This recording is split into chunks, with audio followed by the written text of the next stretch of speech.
No, please God, no. Not sure about you, but as a kid, this scene was terrifying. Out of all the scenes in this game, this is one of many that stands out the most in my memory. Why is the shooting game so memorable? From beginning to end, the game is a narrative that tells the story of Max Payne, not necessarily in a biological sense, but in a way that allows him to translate his perspective to the player. This isn't your average shooting game, because you're reviewing these experiences that shaped who he is as a detective, a father, and a husband.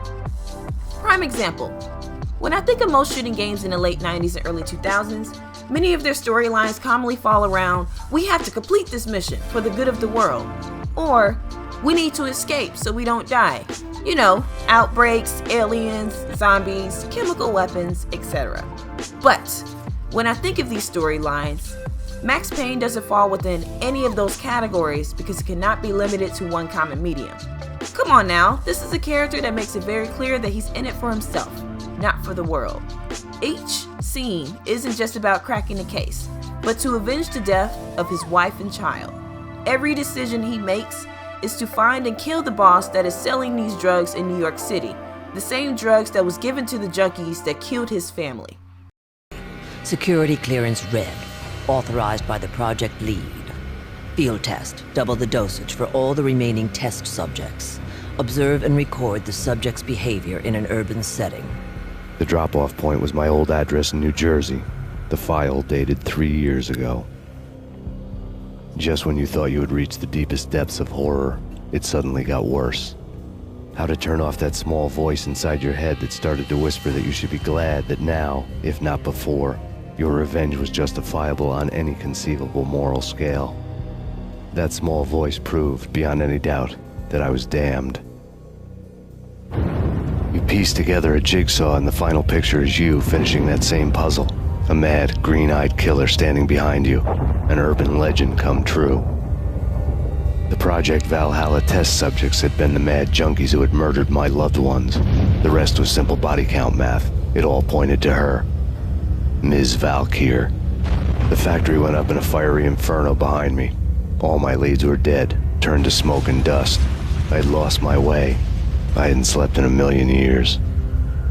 Max Payne pushes boundaries to resolve a more psychological purpose, while adding other elements to understand more about who he is as the character, not just the mission alone. Sam Lake was brought on by Remedy Entertainment as the lead writer and creative director. Lake not only developed the storyline, but established visual concepts to bring the game to life. His inspiration was streamed from Hong Kong action cinema and film noir. For instance, the main character portrays the likeness of Humphrey Bogart, with the looks of Sam Lake, while other key elements of the story are orchestrated with heavy influence from John Woo's cinemas, such as Hard Boiled and The Killer.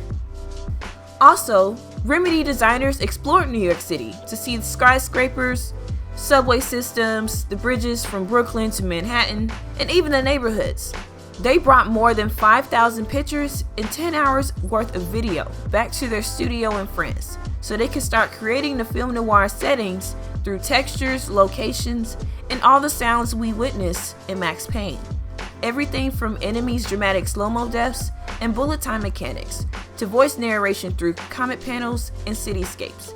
This Neo Noir atmosphere has created a unique combination of self-seriousness and self-awareness for both the character and its environment. Max Payne's 5-year development not only helped shatter the myopic idea of what the video game formula should be, but to expand on their own idea of a character who believes in his own point of view. Max Payne is more than just a third-person shooter game. It's a visual novel that does a great job of building on a category while deconstructing another. Maybe that's why I remember so many scenes from this game. From the slow-mo deaths, building explosions, and even scenes of his family getting murdered and how much he seeks revenge. We are just sitting here watching it all unfold and hope that everything comes together in the end. But does it though? Harry, what is it?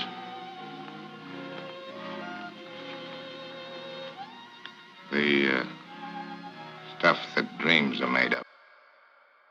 Thank you for watching. If you want to see more video game essays like this one, please let me know in the comments down below any games that you would like for me to do next. Make sure you hit that like button and subscribe to join the squad. I love you guys, and I'll see you in the next video.